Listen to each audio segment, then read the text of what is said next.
Picture this. It's 2030. You brew your coffee, settle in the kitchen table, and realize there's no meeting invite tugging at you.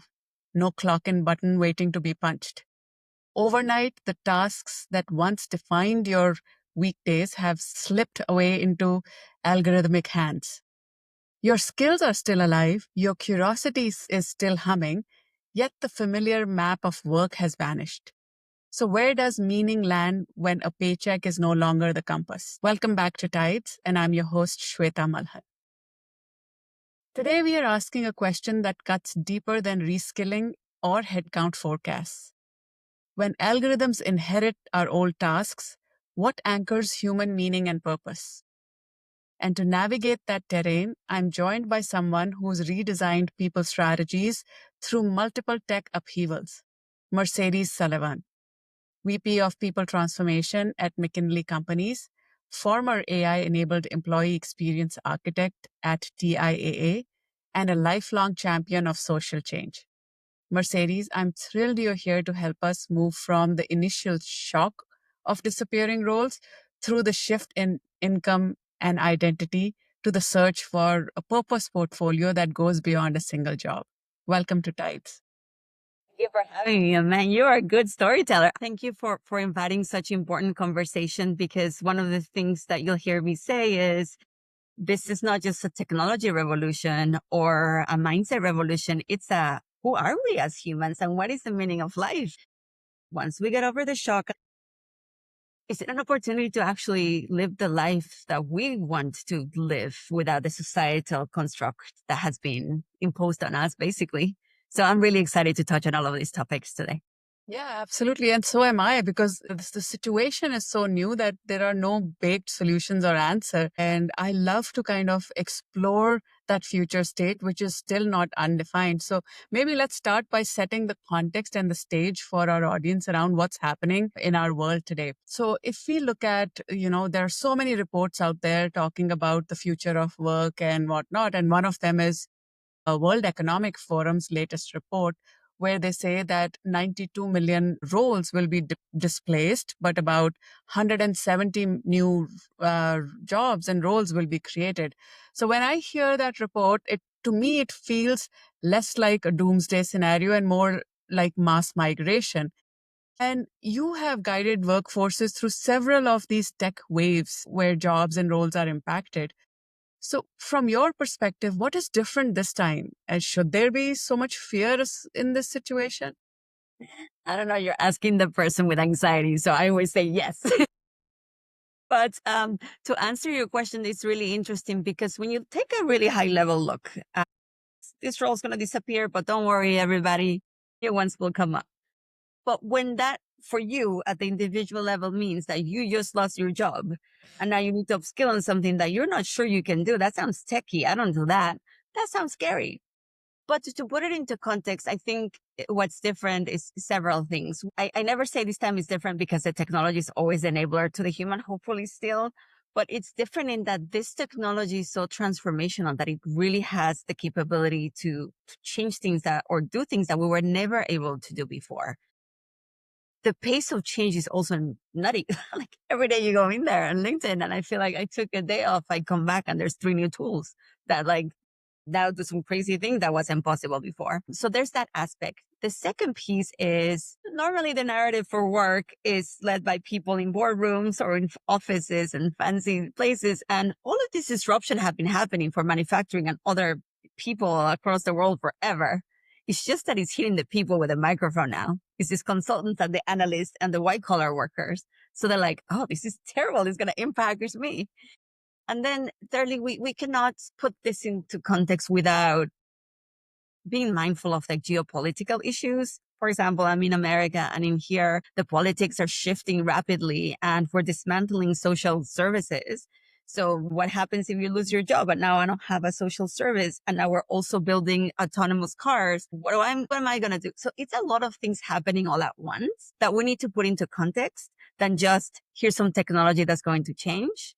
For me as an individual, do I have those skills? And if I lose my job, I'm an immigrant also, am I going to be safe here? there's so many other things. So it's important for all of us to put into context all of that. And with all the social media in our face 24/7, it's almost impossible to not be afraid because fear sells, right? Yeah. Yes, it's different, it's transformational, but what's more different is the bigger context. America was the biggest power in the 90s, different context. We're trying to bring manufacturing back. It's completely different. Now we have China, India, Russia, all these other situations. And now we have, a completely different demographic shift happening, and it's new. And then the people with the microphone saying, "Oh no, my job's going to be hard." And so Yeah. we're going to hear about that more. Yeah, yeah, you're so right. Like, there's nowhere that you look that you feel like there is hope and there's a ray of light. Yes, people talk about abundance on the other end of this transformation. But if you look at the transition phase of this transformation, it doesn't look like it's going to be an easy and smooth transition. And because to your point, it's not like implementing a new piece of software or technology in a work context that it's not like when the switch happened from writing paper based mails to email. You're still doing the same job. You just have a different tool to do that job. Here, you might end up fundamentally doing something which you're not doing today, which you're not thinking about doing today. And we can't even wrap our head around how much of that will be left to humans versus machines. And it's not just in work context. I really like the angle of the bigger geopolitical and social aspect that you bring into this conversation, because it truly is like that movie title, Everything Everywhere All at Once. Like the speed of this change, the scope, the size, everything is much more intense than any previous transformation. But I'd love for you to connect the dots for us from a geopolitical aspect. Like, how does AI and economic and geopolitics come into the picture here? Yeah. So let me go back to let me start with the corporate piece that we didn't mention. But before we had an implementation is we're going to be a little more productive or we're going to do this work better. Now it's like we're redesigning work and we don't know if you're going to be in it or not, or where are you going to be in it. A lot of the corporations are coming out with record profits, cut 10% of the workforce, like all these things. So there's that piece. Politically, and especially if you look at the majority of the world is not the tech bros that are selling and doing this technology. And you look at the politics, I'm like, okay, well, we're dismantling, like a lot of marginalized groups are getting attacked or targeted. And if you're one of those groups, which I am a Latina, I'm one of those, I look back at my history and I'm like, I know you told me to trust you in this technology, and it's going to be better for us. But when I look back, the measure has always been what, more profit or profitability and just hustle more and do more. But now I see these record profits and these few people getting a lot of money and this technology being so powerful that it's a matter of national security. So I'm like, okay, well, we can't go back because we're going to have to do this. We're pushing. But remember, we went from tribalism to colonialism to slavery to outsourcing to the cheapest bidder to now it seems that we're praising the smallest number of people with the most revenue. Simultaneously, we're like, but it's okay because we can go to Mars and we're going to have self-driving cars and all of these things.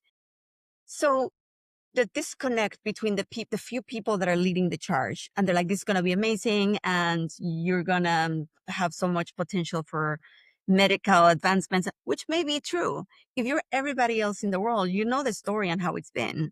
You see the rooms where these things are getting designed and nobody looks like you. If you open your mouth to say, hey, but what will happen if all of these roles disproportionately hit minorities and women? And they're like, shush, let's break now and fix later. Yeah.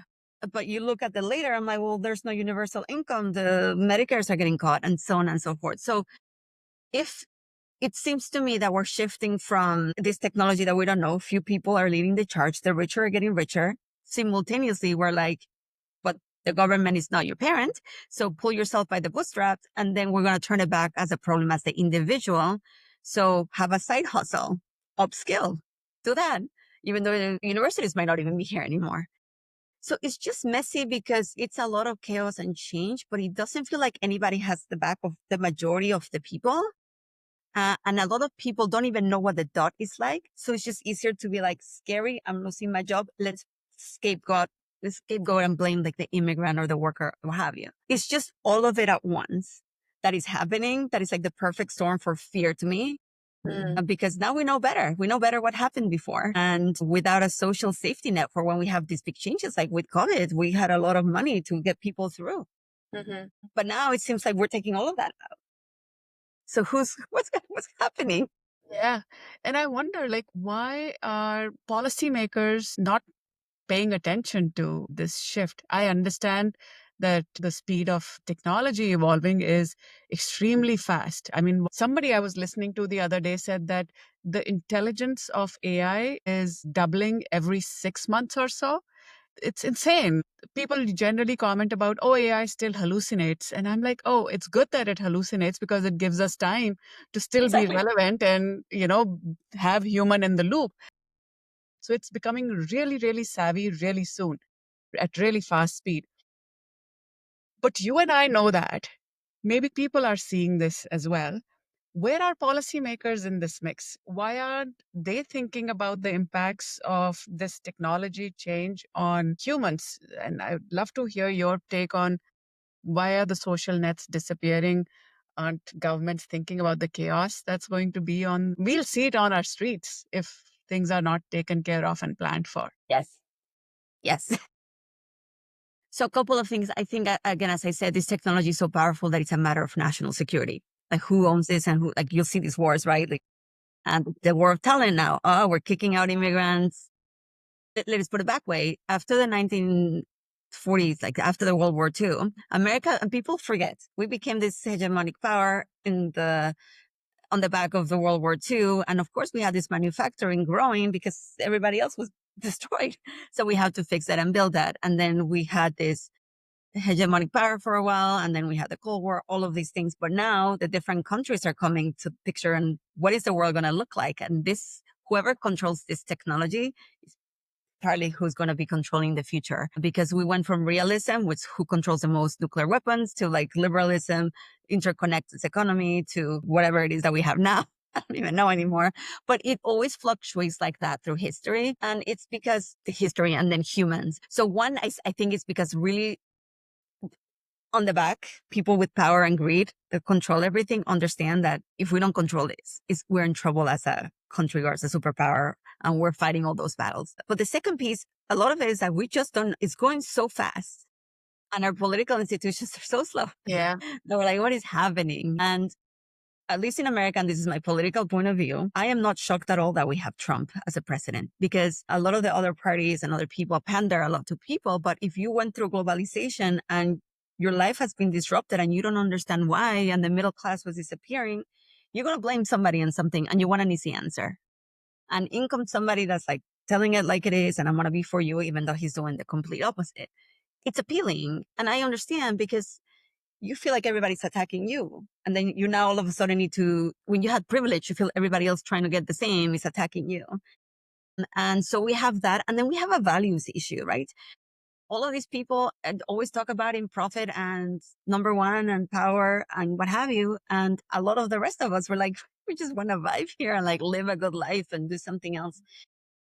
But when it comes to politicians, it's tricky. We've come to a society that everybody can be bought. And then acting, how do you even act with something moving so fast with so many few things that you don't even control with policy? And if you put the policy, you get the fear of, but if you do that, then we're going to lose all these other jobs anyway, because Russia or China or India are going to, it's a very complex, messy thing. And it's driven by, to me, global world order, who's going to go next, but also like individual politicians. Some of them are there not for the people, but for their pocket. And I'm really always shocked. Like in America, no one is. I was like, why is nobody protesting? We're like, why bother? Like, I, I see a lot of people like, why bother now? Like, kind of like helpless, and it's just sad. Yeah. Yeah. It's just sad. That's right. And I mean, it's good to be aware of what's happening and why it's happening. But also, if we look at average people, their biggest worry would be, how do I put food on the table? How do I take care of We're my surviving. family? Right? So, with that lens, what would you suggest to people who are in this transitionary stage where their jobs might be impacted? Maybe not today, maybe not tomorrow, maybe in a couple of weeks, months, or a year, how do they start preparing for this transition? I mean, yeah, we'll talk about what happens when the jobs completely go away, but I just wanted you to double click on how do we manage this interim phase? Yeah, no, that's a great question because even I am like, I get overwhelmed because all this, I'm trying to put everything into context with the global politics and it's so messy. I don't even know what's happening. And I'm like, I cannot control that. What can I control? And one of the things I go back with is I worked as a volunteer in the hospice for a long time, watching people die. What do they care about when they're dying? And I last year took my end of life doula certification, which is essentially a person that helps people with a transition to when they die, essentially. And one of the exercises that you do is just holding space and asking, what would I do if this was my last year on earth? And they even warn you when you take the class that some people leave this class like, what am I doing? Why am I doing this job that I hate? And so first and foremost, let's take a deep breath and be like, am I okay? If you're in survival state, it's really different, but to try the best as you can to not be in survival state and just breathe for a second. What can I control? What can't? Second, my values. Is it a time for me to be like, not only how do I just learn AI to do my job different, but what do I actually value? If I had to start from scratch and everything can be redefined, there's no societal norms. What do I want? Do I want to teach yoga at the beach? Do I want, one of the best things someone ever asked me last year is when I was having my little existential crisis and it wasn't even AI related. Imagine that. I was middle aging and I was having the same crisis with the end of life doula stuff. I'm like, who am I? What do I want? And so I was trying to force myself to think, what job do I want? Which is really funny because I was identifying or giving myself value through my job. And she asked me, how do you want your days to feel? And when I changed my lens to how do I want my days to feel versus what do I want to do? So from doing to being, like, oh my gosh, I don't even know. I don't even know who I am or how I feel or what I want. So I think it's really a good opportunity for all of us to, for a minute, stop and what are my values? What do I want? What am I going to regret at the end of my life? And then reshape from there. Then from there, you can have a couple of options. Mind yourself of whose news you're listening to. Like nobody really knows. And Yeah. consultants stand to make a lot of money by giving you fear to buy their podcast or whatever, or their, what is it? The class, the master class or the what have you. I'm like, oh my gosh, so scared. So know the source. But at the same time, it's very real and we do have to keep upskilling. Realize what types of jobs this is going to impact. And if you want to keep one of those, understand the tools. There's so many free things that we can do. And if it gets really overwhelming, do one micro thing a day. That's what I do. I pick one little thing that I'm going to do and I test it every day. And when I started look at the agents after finally I was prompting better, I'm like, no, man, just learn how to prompt. And I got overwhelmed and I gave myself a break. And I'm like, okay, I'm going to vibe code. And I tried my first one and it was a disaster. But I'm like, all right, one day at a time. And then if you don't want to do that, be like, okay, how do I completely reskill? Do I want to be a plumber? Do I want to be a small business owner? Do I want to move? Do I want to live here? And so this is to me, again, the chance to just go inward. What do you control? What does it mean to be human? Define your wealthy life, your meaningful life outside of the construct. And now I do understand for some of us minorities with really strong culture-based societies, it's really difficult because we have peer pressure from the dead. And that's what we call culture and traditions and the living, our aunties and everybody. Let's make sure. But yeah, it's an opportunity to like bubble yourself. What do I want? And then take incremental steps with what you can control. That's it. And take care of your mental health because humans were funny. We think a job is not safe. Let's have a side hustle. Let's have a business. Let me tell you, as an immigrant, and I'm going to post about this soon. I grew up with a really, really wealthy dad that was a self-made person. And then during 1994, there was an economic crisis exactly when we signed NAFTA and we lost everything. We had no money to eat. So we went from really well off to nothing. Recently, I was talking to an immigrant from the Middle East and they had lots of land and amazing things, horses. And then within a week with the revolution, they had to leave. They have nothing. So there's this fallacy of safety. There's nothing that you can do that's safe. The only thing that you can have that is safe is knowing you and trusting that you're going to be okay no matter what. Yeah. You're going to have to be resilient. You're going to have to move fast and it's uncomfortable. And just acknowledge that it's uncomfortable and it's crappy and that's okay. And we don't have to fix it immediately. Yeah. Value yourself. Be kind to yourself. Yeah. It's tough. Like we need like a group hug. Instead, like that's what we need right now. Like please stop everybody. Yeah, yeah. And you bring up such a great point, Mercedes, because if we look around us, we have these stories of people who've had these life experiences where they've had to start from scratch again. And they still made it. It's like not end of, your lived experience in this world. I also wanted to bring up the fear fact, not just about a person losing their job because of AI, but what it means to an individual from a society status perspective to not be there. Like from going from to your lived experience, having enough wealth to starting from scratch, that puts a lot of pressure on an individual from how they feel about themselves, how they see themselves as well. I mean, especially in some of the Asian cultures, status is a big thing. Not having a job Yes. because your values are tied to that job title, your status is tied to that job title. Not having it suddenly, people might not even notice it, but you yourself might feel like, have I lost it? Like, have I lost credibility in the eyes of my peers, my friend circle? So there's a lot of that kind of pressure associated with this change as well. 100%. That's why I laugh when an analyst is like, it's okay, we're going to destroy all these jobs, so there's new ones. But again, I look at the individual. If you as an individual lose everything, if you're male specifically, it's still in many traditional societies, if you lose the ability to provide, who are you then? Yeah. So what does it mean about you? It's the story that we tell about ourselves, what hurts, not the actual fact. I'm not good enough or I'm no longer valuable. You hear a lot of people say, I always laugh. If you think about it, we're like, am I going to be relevant? I'm like, yes, you're human. You're always relevant. Yeah. But it's interesting because for us, our value and our worth, that implies that it's because of what we do or give. Yeah. And we got to really go from doing to being. And it's an opportunity to take, that's why the introspection is so important right now. Human connection. This, no one's coming to save you stuff. I totally get it that you need to, don't rely on people and do your best. But I sure hope someone's coming to save me. We literally die without other people.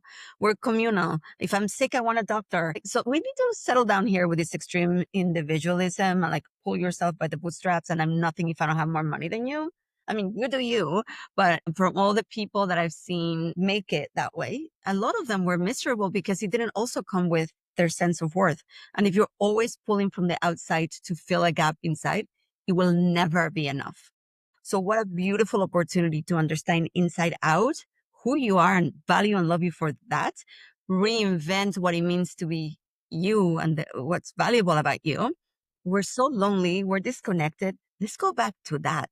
Let's be valuable because we can give a great hug, because we, lend an ear to somebody because they're sad. All of these things. And of course, we want to build and do things. But when did we decide that blue collar is better than white collar is? What's going on? I'm like, try living without your toilet for once and you tell me that like someone's more valuable than a plumber. I think my plumber is like above my husband in Yeah. my list.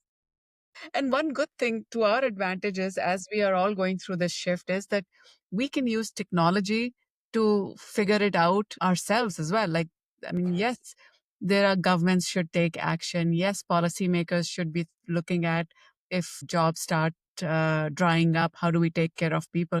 But we can't wait for them to make all the choices and decisions. And this is such a beautiful time that the same technology that we are fearing, we can use it at an individual level. It's first time in human history that a tool and technology as powerful as Gen AI has been provided access to masses at almost no cost. Yeah, absolutely. And like, I think what people forget, because maybe it's very, a lot of the information we get also is very US or Western centric.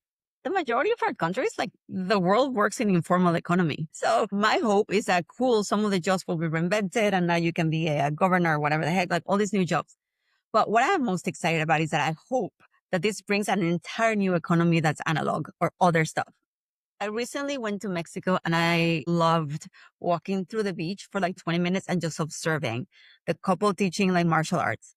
These other people doing a sound meditation review, hotel staff crew, they were having their little hustle. And then some other construction workers, they were teasing each other. But my favorite was a police guy, like supposed to keep us safe, looking at his phone, watching memes and laughing by himself. But there's an entire new way of, and maybe those jobs will become more valuable. Maybe we'll make communities again. I was just looking at ecotourism places. I'm like, wouldn't it be cool if your job is just taking vacations and like swapping with each other? One of my dreams as a kid was like a younger was opening up this gym where you go and pedal, but instead of you paying, they pay you, because how you pedal, you create energy to the grid.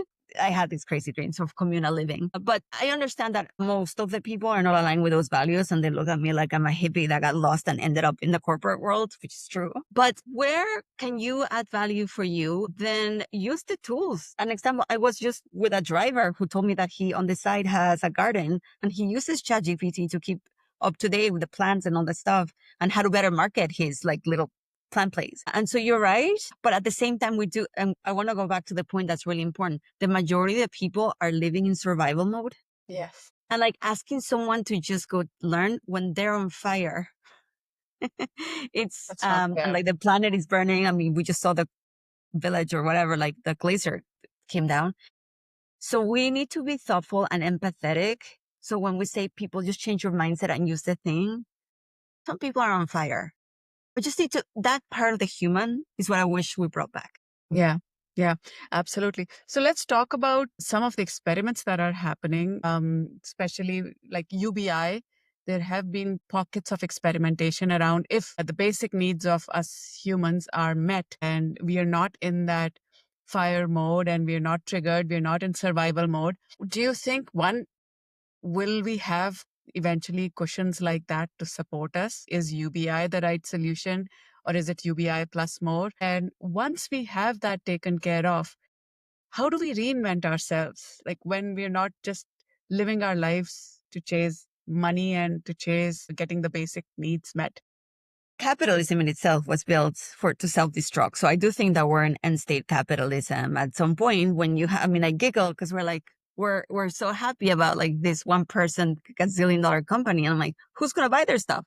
Are we going to have like 80,000? Like eventually, if there's 3 people with all the money and none of us can like do anything, we build an entire system that depends on our capacity and propensity to consume. If we cannot consume anymore and do that, that's going to crumble. And we do need to start thinking about if we move to a system in which this AI can do a bunch of stuff. And if Elon Musk has his day and there's a robot in every house, I'm like, there's a lot of brown and black, especially woman jobs, right? Of service and stuff. Then what are we going to do? Because if we're just going to sit there and have time, which by the way, no technology in history ever has given us more time, which has been the promise. I'm also skeptical. Then what are we going to do? So I do think that we're going to need some sort of universal basic income. So basic survival, like how do we survive? I also will never understand until I die why Americans are so anti universal healthcare, but that's here or there. But we will need some sort of universal basic needs. But from there, I still think that I always will believe in the human spirit of humans. And so people are wired to like get more and create. And I think we're going to just have an alternative economy with something else. But I do still think that there's going to be a chunk of the population that's almost going to live like an alternative life. And they're going to reinvent themselves and say, I'm out of the rat race because I don't need to. So therefore, our values are different. And we're going to continue to have these deeper conversations. What mattered to Socrates? Like, you're right, on an examined life is not worth living. So purpose was thinking. And then we moved to like the feelers and the Stoics and like the existentialists. We're not unique. It's just part of the history. It's just if we keep killing our educational system, probably we won't know. But maybe we'll remember that some people before us used to define purpose really differently. People today in many places of the world define purpose really differently. Why can't we borrow from them? The Japanese concepts that we were talking about of like find your purpose, which is very funny. And I'm writing about this because I didn't know. Some Spanish dude like found it. They're like, oh, or some British guy, then some Spanish dude. And they're like, we'll make it into this chart and then we'll make productivity cool by this purpose. But really what it is finding your purpose in everyday life. For you, it may be you find a lot of love and joy and purpose from looking at the stars or having 5 minutes with your family and feeling loved, being a coach. Each of us are going to have to go back and revisit what does that mean? And hopefully collectively, more of us will find that being human and planet first versus profit first actually benefits all of us and we can do a collective sigh. I watch kids right now, like on LinkedIn, I'm sorry, on YouTube and other channels, looking at Mr. Beast and others, and their expectations of what a good life is and how much money they need. And then I look at the like suicidal rates and the loneliness rates. I'm like, that's not going to work. Mm. So I do hope that eventually we go back to like, this technology was not the answer. And normally humans go from one pendulum to the other. So I expect to go like from AI everything to like, let's all be hippies. And I hope we find somewhere in the middle where everybody can thrive depending on what they want, as long as people leave our planet alone. Because I am concerned about the data and the energy consumption of this AI situation. But yeah, I mean, I go back to it. It's a human crisis. Who are you? Like I've had a lot of conversations lately when people are like, what, what, what do I do now? Like I've always been my job. Or Yeah. what if I can't provide? And we don't know. Yeah. It's gonna be interesting, scary, sad, and difficult, but eventually, hopefully, enlightening. That's right. That's right. Like if we look at human history before the industrialization kicked in, before the concept of 9 to 5, before we started assigning or linking our worth and our purpose and identity to work only, we did a lot of creative, cool things. If you go back 1,000 years in human history, 2,000 years, 5,000 years, there are living old civilizations on this planet still where we have written proof of what all humans could accomplish when they didn't have this whole industrialized concept of work, workers, and organization and corporations. And even today, like when people retire after 50, 60, 70, whatever their deadline for retirement is, they find meaning and purpose. But what I think about, and I'm curious about it, is that when when we don't worry about what will I do after retirement, when we look forward to it, that I'll be free, what's stopping us from thinking about it like that now? Especially when things like UBI kick in and our basic needs are met. I don't feel like if we don't have work, we'll all become lazy and we'll all be like, sitting in a corner and not knowing what to do. There's so much around us that we don't have time in our everyday lives to focus on, to experiment with, to explore. Thing is the reckoning that if we consider that a lot of the work and work hustle is so that we can avoid ourselves. Like every time I hear Elon Musk going to all of these things, like we invented a whole artificial intelligence to avoid ourselves, to like be better and like do other things and make it not human. But you're right. For me personally, when I hear people, I never want to retire because I'm going to be bored. What would I do? I'm like, what you mean? I already have 80,000 ideas. Like I would do the Appalachian Trail. I would do the Pacific Crest Trail. The other day I went for a walk and I counted geckos. I started studying mushroom systems for how they talk to trees and how they keep everything alive. And I'm like, oh my God, I would spend a whole month. It's curiosity. But one of the things that always struck me is as I did more of the death and dying and the end of life and the question of purpose, I think I romanticized it. Like everybody had this purpose. Some people don't. Some people are like, I lived here and it was cool and bye. Some people are my purpose is legacy. Some people are my purpose is what have you. And I think for me, it's because we're all carrying different traumas, different intergenerational wounds. And 96% of what we do is not conscious. So you're not even deciding consciously what we're doing. So I remind people to run your own race because we're all little hurt children trying to like fix whatever wounds we have. So fix whatever you need to have. It's just being introspective and sitting with yourself enough to understand what am I avoiding myself or this is truly who I am. And it's very personal. Like for me, I know when I was so focused on overachieving, it's because I didn't want to be in myself and feel it. When I started working on actually feeling what it was to be me and I had to process all these emotions that I was like, oh, that was hard. But we've built an entire world to avoid bad feelings. Let's be happy, happy, happy. And I'm like, why do we need to be happy? To me, I'm searching contentment. And to me, I would have made it when I don't need more. Because if I always need more, I'm always poor. Yeah. I'll be happy when I'll be content and good when I don't need anymore because I have everything that I need or want. Again, it's a really personal thing. That's me. But it maybe it's completely different for other people. So I don't want to speak for them. But you really look at the avoidance. Look how we can communicate. We can't give hugs to people. We don't know how to human. Yeah, We don't know how to human. And it's scary. that's right. That It's is so scary. make some jokes just to avoid being vulnerable. I'm vulnerable about things that I haven't processed, but real vulnerable things, I'll make a joke and move the conversation. Mm. So the level of vulnerability that it requires, and it requires back to the opposite of the social polished media personas that we've created, is like, hey, I'm struggling. I need a hand. I'm lonely. And that's the hard work. Yeah. Will we get there? Who knows? People dying. I found that some have purpose, some don't. Some are like, but none of them were like, I wish I worked harder. Let me tell you that. Almost all regret not having built connection with people. Mm. So Yeah. it's interesting. Yeah. I mean, it's interesting that we are so digitally connected, but still are so disconnected with each other. I've lived dissociated from I just realized last year I was dissociated from my life for like 10 years. Like I genuinely was like, okay, I'm going to order what I really want on the restaurant. And I couldn't, I'm like, am I ordering this because I convinced myself that that's good for me, or I couldn't.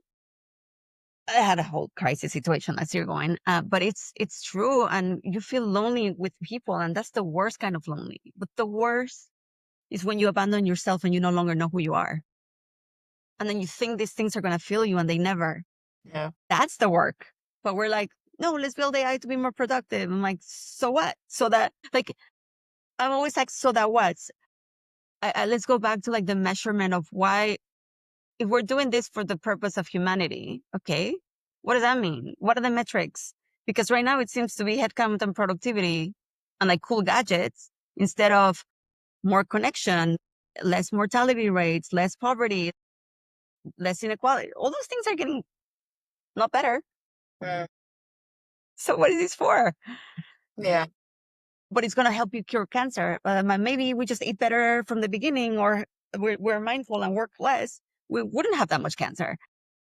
All this indigenous preservation is like gone. I was asking GPT, what's going to happen to that when it's more verbally passed down? What's the answer that you got? They gave me, actually, it gave me a couple of sources of different groups that are trying to contain that information.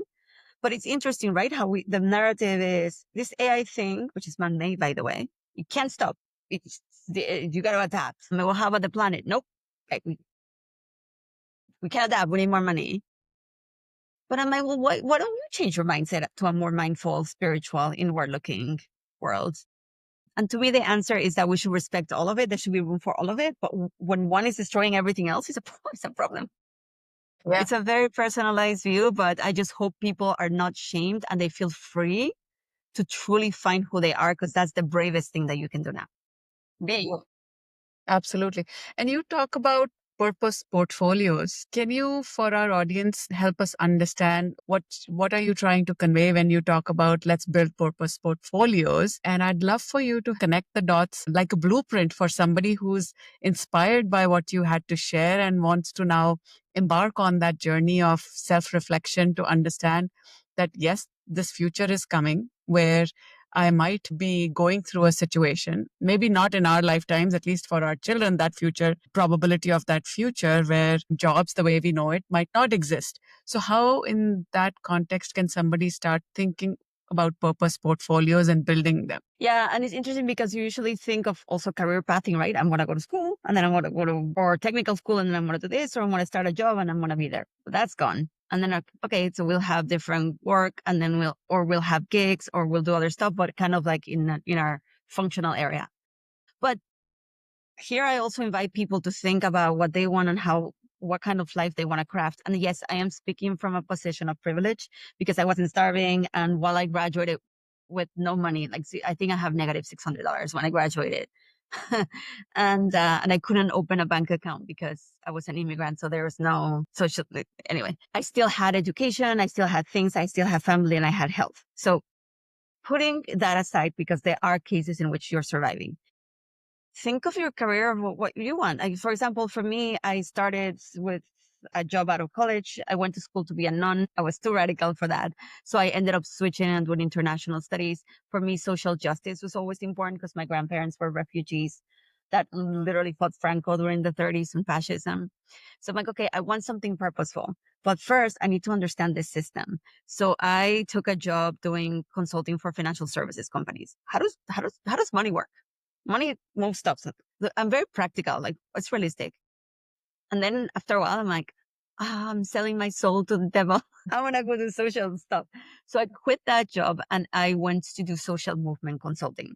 So how do you get a collective group of people to act towards a common good? And I love that. But during that time, and I was pregnant with my first, I was 8 months pregnant and my dad unexpectedly passed away. So I went to his funeral, Thanksgiving, and I came back to what was supposed to be a promotion. And I was the 2008 economic crisis and we lost a lot of our funding. And instead I got laid off like right before Christmas. So there is where an example of a crisis that I could have been like, oh, that's terrible, but I'm going to put myself at the bootstraps and immediately get another job. But instead I was like, no, what do I want? Like this is a chance to reshape. So my husband and I, we sold everything that we had. We moved to Mexico with my mom for a couple of years and I had my second child there and we were able to reverse retire. I was like, wow, I'll never have this chance again. We'll be with our kids for 2 years and then we'll figure it out. The amount of people that told us, what are you doing with your life? I'm like, well, living it. Like, don't you live to retire so you can have this? Like, obviously we knew at some point we'll run out of money and I will have to go back. But like for now, like nobody can take that away from me. Mm. So then we came back and yeah, I had to restart my career from scratch, but I had so much knowledge that I moved up fast and I trust in my ability to make it. And I think that's again, number one thing, figure what you want, but always work on yourself so that you know that you're going to be okay no matter what. Not that you're going to be happy, but that you're going to be okay with crap being thrown at you because that's what life is. And then I now had the experience of this understanding money and these banks, doing social work, which at the end of the day, I also found interesting. A lot of these nonprofits was more about the ego of the owner than the actual outcomes. I'm like, okay, people are terrible everywhere, and people are amazing anywhere. So number one, I took my lens off of what's righteous versus what's not. And people are doing great things regardless of whatever they're doing. People are people. And then from there, I was very purposeful. So my next job I took was with TIAA and it was retirement services because from my experience, I started in poverty in adulthood. So that was important to me. And the one that I have now that came to me is workforce housing. How do we ensure the middle class, lower middle class has housing that's, something that they can go home and feel safe and be able to afford. And so for me, reinventing myself, doing things and taking breaks in between my first job, I also took a year off to go to Australia for my master's, basically to travel a little bit. So you can craft your life in a way that makes sense. Just know what you value. I knew I wouldn't be able to afford then everything if I did that. So I never bought expensive clothes. But I spent a lot of money on travel and on savings. Savings, and like boring save, long-term savings. And then I chose where I wanted to add value on what I wanted to do instead of following a traditional career path. And then I just really focused on connecting with other humans, forming good relationships, and then being so aligned with myself. I know it sounds like weird, but like the universe really does put people to you that are in that same level as you. When you don't know who you are, you start attracting all this stuff that's confusing. When you're clear in you and you don't care that someone tells you that like people make fun of me for not wearing makeup, I'm like, I don't care because I don't care. But if you make fun of me for something that I'm not sure, I'm going to care. Yeah. So make sure that you know what you care about. Be so strong on you like a tree. And then decide why not? Why can't I take 2 years to go to the peer score or take this year off? There's pros and cons, and then you're going to win and lose some. But design your life. That's what I mean when no one's coming to save you. But at the same time, rely on humans to help you navigate and build relationships. That's the most important thing. And be really aligned with what you value, but give yourself permission to change your mind. It changes as you age. Just because you were something before, that's what happened to me last year. All of a sudden, I didn't know who I was. And I tried so hard to push forward. And the answer was right in my face. I'm like, you need to cocoon. I was trying to move out of the cocoon phase, and like a butterfly, if you do that, you kill it. Sometimes you just have to like sit in your cocoon and figure out the answers to come to you. Just be kind and be a good human and just know that what am I going to regret if I'm dying? What if I had my last year this year? Come back to that. Mortality really brings you back to like, all right, I'm worrying about dumb things. Let's focus. Yeah. Let's focus on what matters most to us. Yeah. Yeah. Wow. That's such a inspiring story that you shared with us all today. Thank you for that, Mercedes. Before we wrap up our conversation, is there any other angle you want to explore today?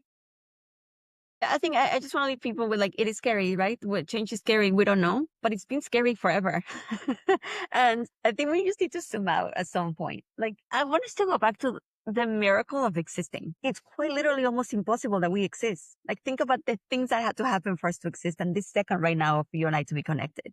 I hope we come back to the wonder of really being able to be present and being mindful and grateful for the things that we do have. Then I hope that we really root it back to like, what's important to me? What is the life that I want to live? And then unapologetically go after that and really truly understanding that not having a job or what doesn't mean anything about you. You can rewrite the story of you. Nobody else owns that. And at the end of the day, we've survived for gazillions of years and the human spirit always, always thrives no matter what. So we're going to make it. We just need to be okay with being uncomfortable. It's not about happiness. It's about knowing that we can do it. Wow. Such a powerful note for us to end our conversation today. I can spend another hour talking to you because whatever you're sharing are your own lived experiences that many of us can draw inspiration from as we go through these uncertain, uncharted waters of transition. So thank you, Mercedes. And you also highlight that AI may lift repetitive tasks off our plate, but it also gives us the space for work of greater depth, of nurturing our families, of healing the planet, inventing potentially art that didn't exist yesterday. So, yeah, through your conversation and your lived experiences, you've shown us that purpose isn't a prize that we stumble upon. It's an experience that we can architect, and we are the architects of our own experience. So, yeah, thank you The for kids, this is the perfect time to be dumb together. Nobody knows. And be sweet. kids again. And be kids again. Let's wonder. What can we? What if? Like, let's throw the norms. I think yesterday I went for a run and it started raining and I was playing in a puddle. I'm like, when's the last time you played in a puddle? So Yeah, let's get the puddle together and like play. And I know if you're surviving and you lost your job, I have a lot of sympathy. Been there, done that. Take care of yourself, protect your peace. And if you're not ready for this message, don't consume it. But when you are, we got this. yeah. Well, thank you again. And to our audience, feel free to connect with Mercedes. She has an amazing LinkedIn profile, which I will add to the description of this video. And let's write our own purpose playbooks. So subscribe to Tides and wait for the next swell as it's already rising. Thank you.